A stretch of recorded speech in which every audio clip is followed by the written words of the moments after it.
Alors l'origine de la féminité, c'est reposer ce problème, en tout cas c'est ce sur quoi j'associe, resituer le problème de la féminité par rapport au féminin. Alors la féminité, ben justement, comment opposer la féminité et le féminin dans l'optique de les origines? C'est que la féminité, pour moi, est quelque chose, enfin, est un concept ou une notion qui articule la notion de féminin sur tout le développement ultérieur. C'est comme ça que je le dirais. La féminité, définie comme telle, implique aussi tout le problème de la culture, de la façon dont la féminité se définit par rapport à l'ambiance, par rapport à la façon dont le socius vit la femme et la façon dont elle s'affirme, se déploie. Ça, c'est la féminité. Le féminin, encore une fois, celui des origines, est quelque chose d'extrêmement archaïque. La notion de féminin est une notion qui concerne les deux sexes à l'origine. Féminin de l'homme et féminin de la femme. Question litigieuse et question polémique, enfin entraînant la polémique, en effet. Moi, je reste tout de même persuadée, bon, j'ai fait tout de même de l'infantile beaucoup avant de faire de l'adulte, j'ai fait l'observation de nourrissons, et personnellement, je reste tout de même très accrochée à l'idée que les choses se sexualisent très, très précocement. Bien sûr, on peut imaginer que tout au départ, il y a la dyade symbiotique mère-bébé qui serait asexuée. Moi, je ne le crois pas. Je crois que dès l'abord, et même avant la naissance, et je pense personnellement que intra-utérinement, dans l'utérus déjà, l'enfant est investi d'une certaine façon en fonction de son sexe. Et je pense que les parents accueillent tout de même un enfant, y compris la mère, dans sa sollicitude maternelle primaire. Je pense qu'elle accueille le bébé, non je pense pas, je suis sûre, en fonction du sexe qu'il a. Et là, justement, on retrouve cette conjonction, cette façon de complémentariser le corps du bébé et la façon dont il est accueilli dans une identité sexuée. Pour moi, cette fameuse rêverie maternelle est nécessairement sexuée dès le départ. Donc je pense que, pour revenir à l'interrogation sur l'identité sexuée, pour moi, identité et identité sexuée sont coextensives et sont là dès le départ. Dans cette coexistence, on est, les deux orthographes, on est et on est avec un sexe, dès le départ, pour moi. C'était aussi ma position selon laquelle l'archaïque est sexué. Il l'est par la fantasmatique des parents, la façon dont ils accueillent ce bébé féminin, en l'occurrence, puisque c'est elle qui nous occupe aujourd'hui.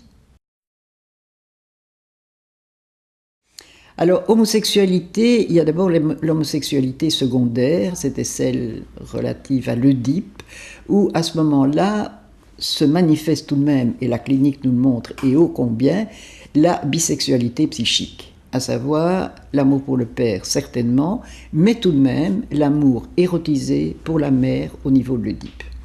Alors je crois que c'est tout à fait important de pouvoir analyser cette homosexualité secondaire, ce qui n'est pas toujours facile, et ce qui, là aussi, donne lieu à discussion et polémique.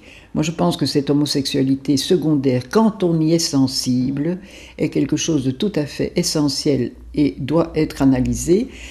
La façon dont on l'analysait jadis, si on peut le dire comme ça, était de la considérer comme défensive par rapport à l'attachement au père.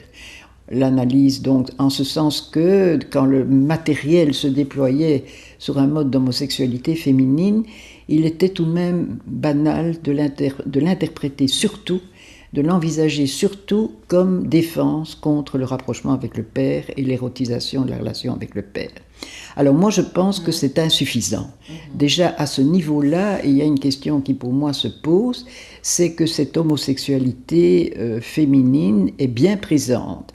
Alors là je reviens à ce que j'ai écrit, qui était un des moments, je crois tout de même, moteur pour moi, déterminant dans la poursuite de mes interrogations et de mes réflexions. C'est ce moment où donc, ce que je raconte en long, en large et en travers, c'est ces patientes qui, tout à coup, au décours de leur analyse, en fin d'analyse, ont eu des passages à l'acte homosexuel. Alors, je me suis tout de même posé beaucoup de questions. C'était des femmes dont l'analyse était fort bien développée, déployée. Je les croyais près de la fin de leur analyse. Et puis, c'est agir. Donc, il y en a plusieurs.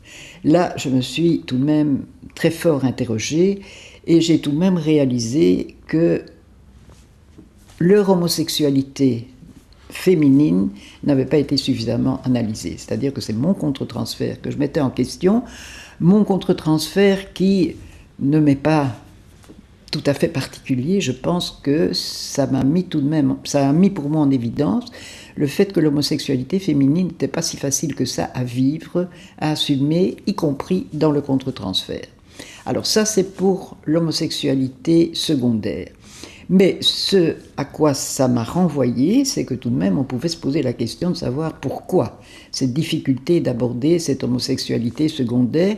Bien sûr, il y a le problème de l'inceste féminin, de la difficulté d'aborder ce rapprochement érotisé avec la femme, mais j'avais tout de même le sentiment qu'il y avait autre chose, qui m'a amené, en même temps qu'un mouvement plus général d'ailleurs dans ma façon d'analyser, à retourner davantage aux origines, avec mes patientes. C'est elles qui m'ont apporté le matériel qui m'a permis de développer ce concept d'homosexualité primaire.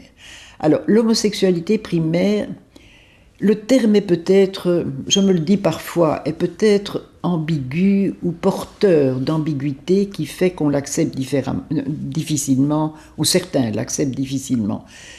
Je pense que pour moi, et je reviens à ce que j'ai déjà dit, l'homosexualité primaire, ce qui était surtout pour moi sensible, c'est que derrière les violences qu'on trouve tout de même très fréquemment dans la clinique entre filles et mères, la haine pour la mère, la violence pour la mère, la révolte contre la mère, je me suis tout de même rendu compte, au bout d'un certain temps, qu'à y voir de plus près, ça cachait un amour éperdu pour la mère. Ça, c'est, je dirais, le point d'envoi de toutes mes interrogations, c'est tout à coup de découvrir que oui, la difficulté de la relation mère-fille, la haine entre la mère et la fille, la violence de ces rencontres, mais derrière ça se cachait tout de même un amour éperdu pour la mère.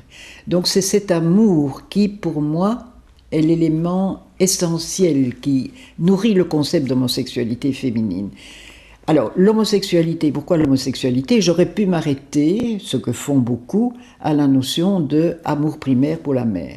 Mais je reviens à ce qui m'habite tout de même, c'est que, encore une fois, cet amour-là est sexué, dès le départ. D'où mon appellation d'homosexualité primaire, qui est donc, j'y reviens, l'expression tout de même essentiellement de cet amour présexué, on peut le dire comme ça peut-être, présexué pour la mère, un amour éperdu qui m'a en effet conduit à à élaborer le pacte noir, qui est donc cette expression, la possibilité d'exprimer, de déployer cet amour pour la mère et toute l'horreur que suscite cet amour. Parce que bien sûr, c'est pas seulement l'amour. Ce que je déploie dans le pacte noir, c'est combien cet amour peut être délétère, mortifère, entraînant dans une aliénation totale à la mère. Donc bien plus dangereux que la violence, en ce sens que c'est une abdication de sa propre identité noyée dans celle de la mère. C'est une façon de le dire. Les femmes que nous recevons sur nos divans, eh bien, je crois que je les vois toujours de la même façon, c'est-à-dire en interrogeant leurs problématiques inconscientes, comment leur construction personnelle de leur féminité, les écueils qu'elles ont rencontrés, en fonction de, bien sûr, leur environnement. Je ne crois pas que ce qui se passe pour le moment change beaucoup mon appréhension d'une femme sur mon divan. Je pense que ça reste inchangé. Par contre, je ne peux pas ne pas être, bien sûr, très interpellée par ce qui se passe pour le moment et, interrogative. Alors là, on tombe dans un autre domaine, hein, un domaine qui n'est plus le domaine de l'interrogation analytique d'Yvan Fauteuil, mais qui est l'interrogation de ce que les femmes font de leur féminité dans la vie. Il est évident que nous avons comme femmes à vivre des inégalités sociales, juridiques, politiques qui sont inacceptables. Alors je repense à ma mère qui était suffragette, hein. Bon, maintenant on a le droit de vote, il n'empêche qu'il y a encore des inégalités qui sont totalement inacceptables et pour lesquelles on a à lutter de façon tout à fait organisée. Il est évident que les abus, le harcèlement dans les milieux professionnels, les harcèlements des hommes qui ont le pouvoir par rapport aux femmes, c'est totalement inacceptable. On est bien d'accord. Mais donc là, je suis très claire, des positions politiques, juridiques tout à fait fermes. J'irais bien aussi me promener pour manifester contre certains types de harcèlement inadmissibles.